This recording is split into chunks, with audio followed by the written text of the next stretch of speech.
नमस्कार ओडिशा अन्वेषण आउ एक नुआ भिडियो रे आपण मानको स्वागत। आज भिडियो रे आपण मानको पई अछि एक महत्वपूर्ण सूचना। जेमिति कि थंबनेल देखि आपण माने जानि सारिबेनी सूचनाटी हेउछि ओडिशा रो मंत्री मानकर विभाग बंटन अर्थात काहाको मिलिला केउ विभाग। आशा करूछि भिडियोटी आपण मानको पई उपादेय हेबो एवं एई भिडियो देखि सारले आपण माने ओडिशा रो मंत्रिमंडल रो संपूर्ण रूपरेख को बुझी पारिबे। तेबे आ डेरी न करी आसंतु आरंभ करिबा आज रो भिडियो।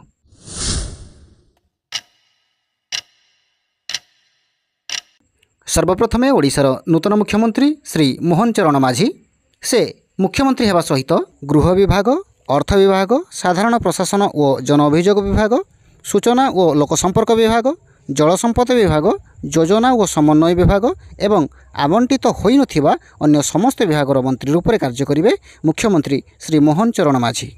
द्वितीय रही उपमुख्यमंत्री श्री कनकवर्धन सिंहदेव से उपमुख्यमंत्री हेबा सहित कृषि और कृषक सशक्तिकरण एवं शक्ति विभाग मंत्री भाव में कार्य तुलाइबे।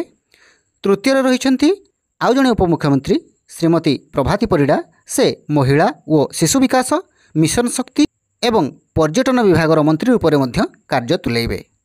चतुर्थ आसुछंती कैबिनेट मंत्री श्री सुरेश पुजारी।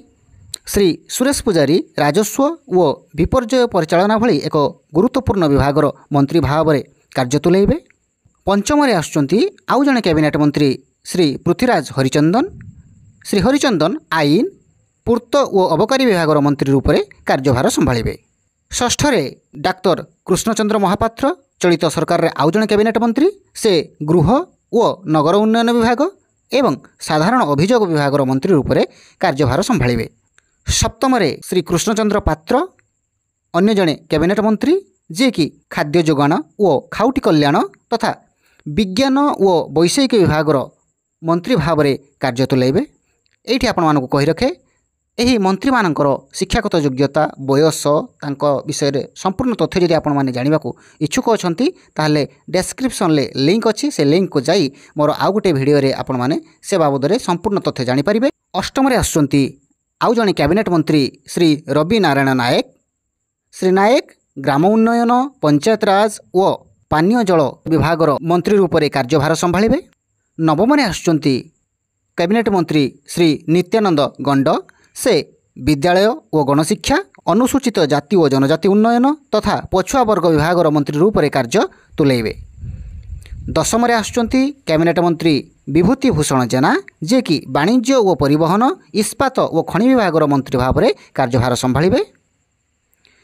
11 आसुचंती डॉक्टर मुकेश महालिंग से मध्य कैबिनेट मंत्री भाव में शपथ ग्रहण करथिले। आज विभाग बंटन रे तांको भाग रे पड़ी स्वास्थ्य और परिवार कल्याण भली एक बेस गुरुत्वपूर्ण विभाग, संसदीय व्यापार, वैद्युतिक और आईटी विभाग दायित्व। नंबर 12 रे प्रदीप बल सामंत जे कि स्वाधीन राष्ट्रमंत्री भाव में शपथ ग्रहण करथिले। से समवाय, हस्ततंत्र, बयनशिल्प और हस्तशिल्प विभाग मंत्री भाव में कार्य करेंगे।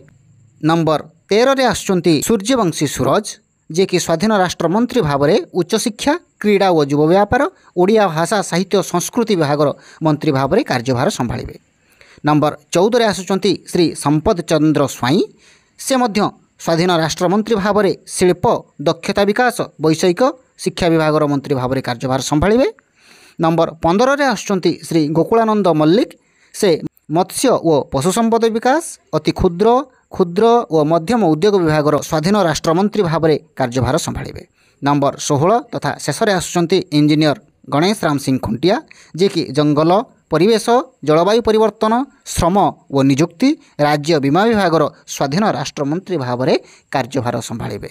तो यही थिला संपूर्ण मंत्री मानकर विभाग संपर्कित तथ्य।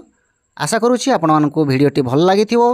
आपण मानक सूचना पाई भिडियोटी उपादेय होइथिबो। भिडियोटी शेष पर्यंत देखिथिबारु समस्त को अनेक अनेक धन्यवाद। पुणी देखाबो आउ एक नुआ भिडियो रे। आज पई एतिकी। जय जगन्नाथ, वंदे उत्कल जननी।